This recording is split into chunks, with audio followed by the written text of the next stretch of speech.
Las Crónicas de Narnia, El sobrino del mago, por C.S. Lewis. Capítulo 1. La puerta equivocada.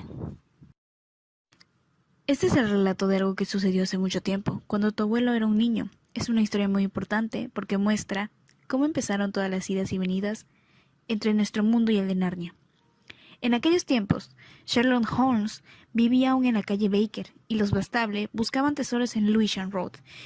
En aquellos tiempos, los niños tenían que llevar un rígido cuello almidonado a diario, y las escuelas eran por lo general más desagradables que hoy en día, aunque las comidas eran mejores, y en cuanto a los dulces, no quiero ni contarte lo baratos y deliciosos que eran, porque solo conseguiría que se te hiciera la boca agua en vano.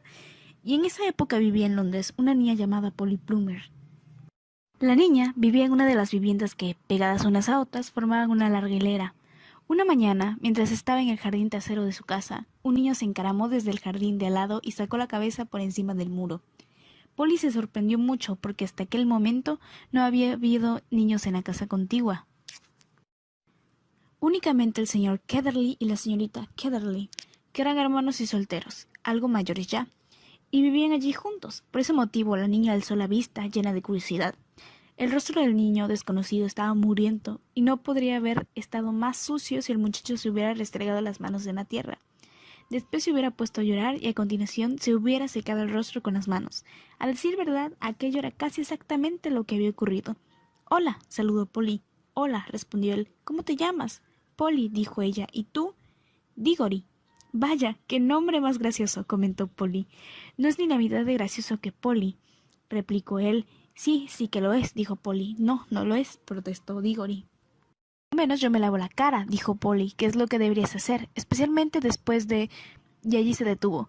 Había estado a punto de decir después de haber lloriqueado, pero pensó que no resultaría muy educado.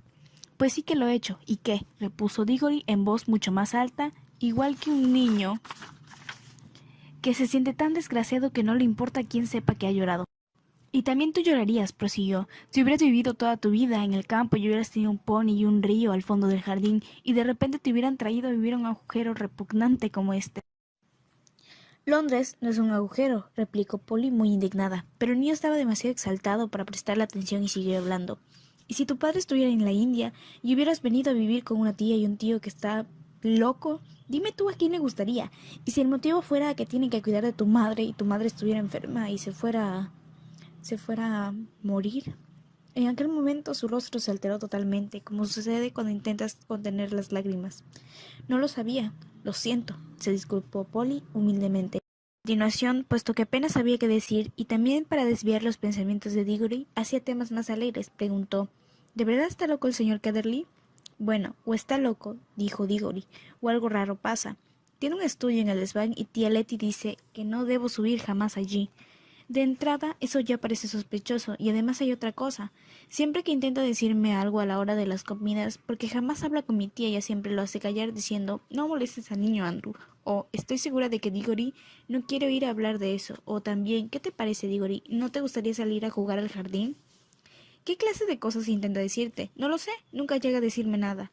Y todavía hay más. Una noche, mejor dicho, ayer por la noche, cuando pasaba por delante de la escalera que conduce al desván para ir a acostarme, y por cierto, no es que me guste mucho pasar por delante de esa escalera, estoy seguro de que oí un alarido. A lo mejor tiene una esposa loca encerrada ahí arriba. Sí, ya lo he pensado. O quizás es falsificador de billetes, o tal vez de joven fuera pirata, como el que sale al principio de la Isla del Tesoro y ahora se viera obligado a esconderse de sus antiguos camaradas. ¡Qué emoción!, exclamó Polly. No sabía que tu casa fuera tan interesante. Quizás tú lo encuentres interesante, refunfuñó él.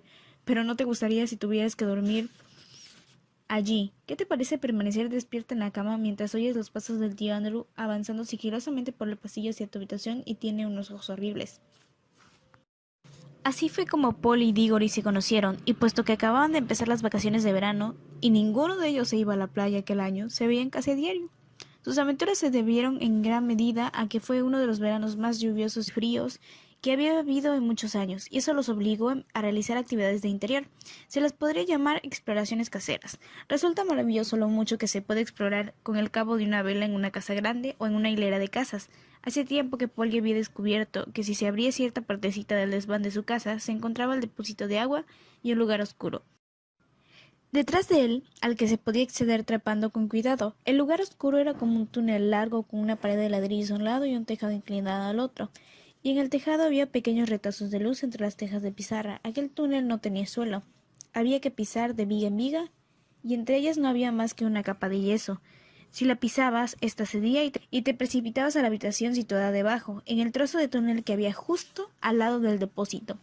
Polly había condicionado la cueva del contrabandista y había subido pedazos de cajas viejas de embalaje y sillas de cocina rotas y cosas por el estilo, y lo había esparcido todo de una viga a otra para crear un pedazo de suelo. Allí guardaba un cofre que contenía distintos tesoros, un cuento que estaba escribiendo y, por lo general, también unas cuantas manzanas. A menudo había bebido en aquel lugar alguna que otra botella de gaseosa de jengibre y las botellas viejas contribuían a dar lugar el aspecto de una cueva de contrabandistas. A Diggory le gustaba bastante la cueva, a pesar de que Polly no le permitía ver el cuento. De todas formas, él estaba más interesado en explorar. «Oye», le dijo un día, «¿hasta dónde llega este túnel? Quiero decir, ¿acaba donde termina tu casa?» «No», respondió Polly, «las paredes no llegan hasta el tejado. Sigue delante, no sé hasta dónde». «En ese caso, ¿podríamos ir de un extremo a otro de toda la hilera de casas?» «Pues claro», asintió ella, «y espera, ¿qué? ¿Podríamos entrar en las otras casas?» «Sí, y nos encerrarían por ladrones». «No, gracias». «No te pases de listo», pensaba en la casa situada al otro lado de la tuya. «¿Qué le pasa?» «Pues que está vacía». «Papá dice que ha estado vacía desde que llegamos aquí. En ese caso, supongo que deberíamos echarle un vistazo», dijo Diggory. Estaba mucho más entusiasmado de lo que reflejaba su comentario, pues desde luego pensaba, igual que habrías hecho tú, en todas las razones por las que la casa habría permanecido vacía durante tanto tiempo. Lo mismo le sucedía a Polly. Ninguno de los dos mencionó la palabra encantada, y ambos pensaron que una vez hecha la sugerencia, no podrían echarse atrás. «¿Lo intentamos ahora?», preguntó Diggory. «De acuerdo». «No tienes por qué hacerlo si no quieres», indicó él. «Si tú te atreves, yo también», respondió ella. «¿Cómo sabremos que estamos en la casa que nos interesa?» Decidieron que tendrían que salir al desván y recorrerlo dando pasos tan largos como los que mediaban entre una viga y la siguiente.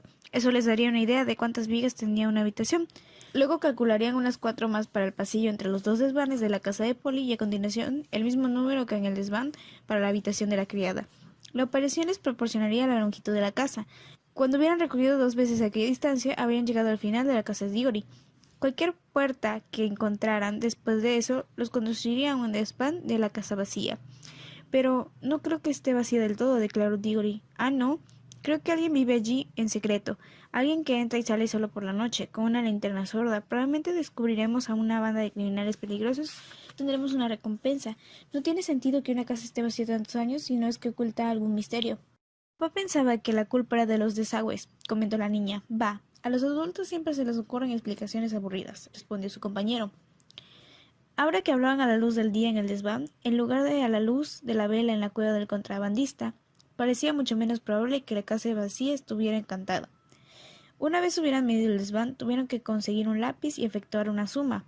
Al principio, los dos obtuvieron resultados distintos y cuando por fin consiguieron sus sumas, no es muy seguro de que los cálculos fueran correctos, ya que tenía mucha prisa por iniciar la exploración. «No debemos hacer el menor ruido», dijo Polly, mientras volvían a trepar por detrás del depósito. Debido a la importancia de la ocasión, tomaron una vela cada uno, pues Polly tenía una buena provisión de ellas en su cueva. El lugar estaba muy oscuro, polvoriento y surcado por numerosas corrientes de aire. Avanzaron de viga en viga, sin decir una palabra excepto cuando se susurraron el uno al otro. «¿Ahora estamos frente a tu desván?» «Oh, sin duda, hemos recorrido ya la mitad de nuestra casa». Por suerte, ninguno tropezó ni se apagaron las velas, y por fin llegaron a un lugar donde se distinguía una puertecita en la pared de ladrillos de su derecha.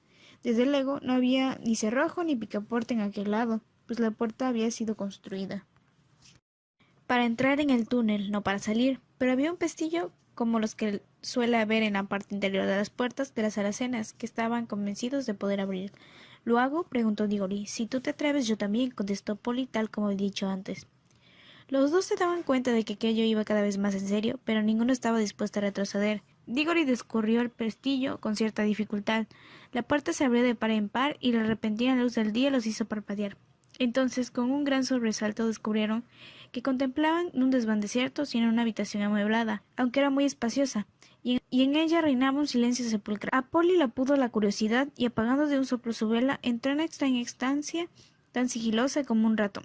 Desde luego la habitación tenía la forma de un desván, pero estaba amueblada como una sala de estar. Paredes aparecían cubiertas de arriba abajo de estanterías, y todas las estanterías estaban repletas de libros. Ardía un buen fuego en la chimenea.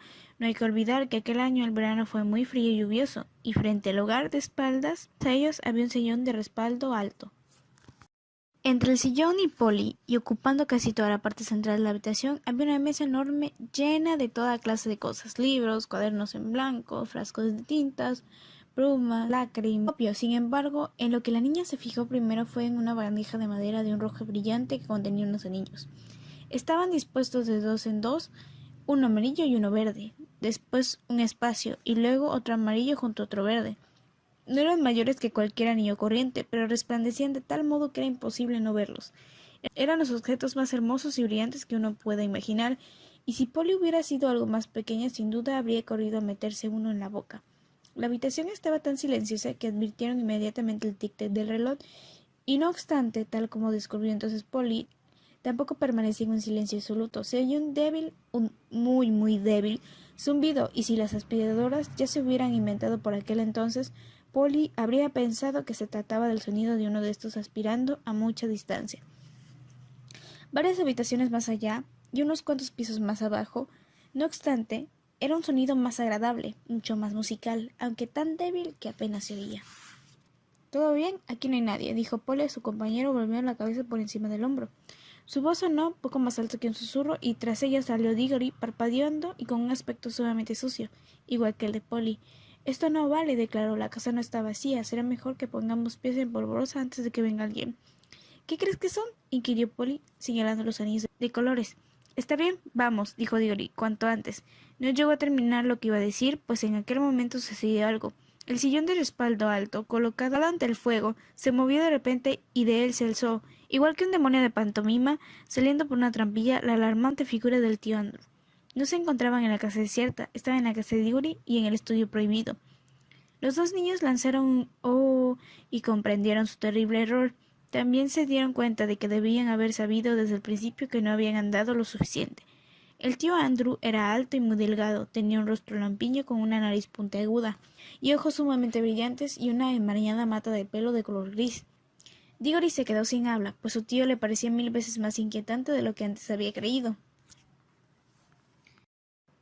Polly no se sentía tan asustada aún, pero no tardó en estarlo, pues lo primero que hizo el anciano fue cruzar la habitación en dirección a la puerta, cerrarla y girar la llave en la cerradura. Luego se dio la vuelta, clavó los brillantes ojos en los niños y sonrió mostrando todos los dientes. «Ya está», dijo. «Ahora la tonta de mi hermana no podrá encontraros». Era algo espantosamente distinto de lo que se esperaría que hiciera cualquier adulto. A Polly le dio un vuelco el corazón, y ella y Diggory empezaron a retroceder en dirección a la portezuela por la que habían entrado. El tío Andrew fue demasiado rápido para ellos, pasó por detrás de ambos, cerró la puerta y se quedó de pie frente a ella. Hecho eso, se frotó las manos e hizo chasquear los nudillos. Tiene unos dedos muy largos y blancos. «Estoy encantado de veros», dijo. «Los niños son exactamente lo que necesitaba». «Por favor, señor Ketterly», suplicó Polly. «Es casi la hora de cenar y tengo que ir a casa. Déjenos salir, por favor». «Todavía no», respondió el tío Andrew. «Esta es una oportunidad demasiado buena para dejar escapar. Queridos niños, estoy en mitad de un gran experimento.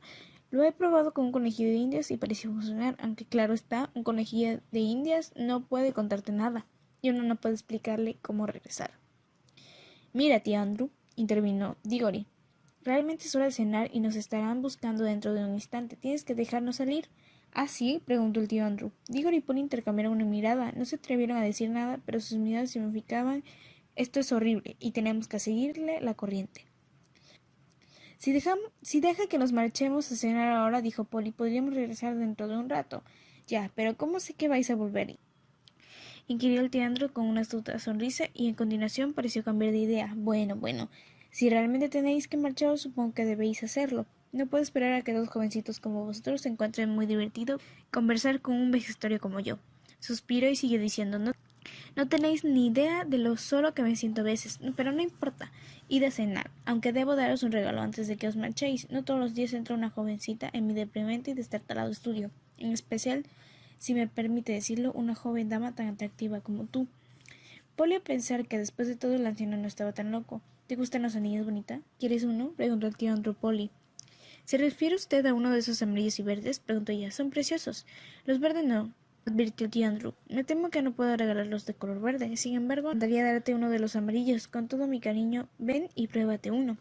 Ella casi había superado su miedo y estaba segura de que el anciano caballero no estaba loco, y desde luego existía algo extrañamente atractivo en aquellos brillantes anillos. Se acercó a la bandeja. Vaya, dijo.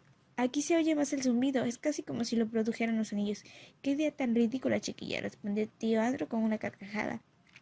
Sonó como una carcajada muy natural, pero Diggory había visto una expresión ansiosa, casi codiciosa en su rostro. Polly, no seas tonta, gritó. No los toques. Demasiado tarde. Exactamente mientras lo decía, la mano de la niña fue a tocar uno de los anillos, y al instante, sin un centelleo, ni un ruido, ni la menor advertencia, Polly desapareció. Diggory y su tío estaban solos en la habitación.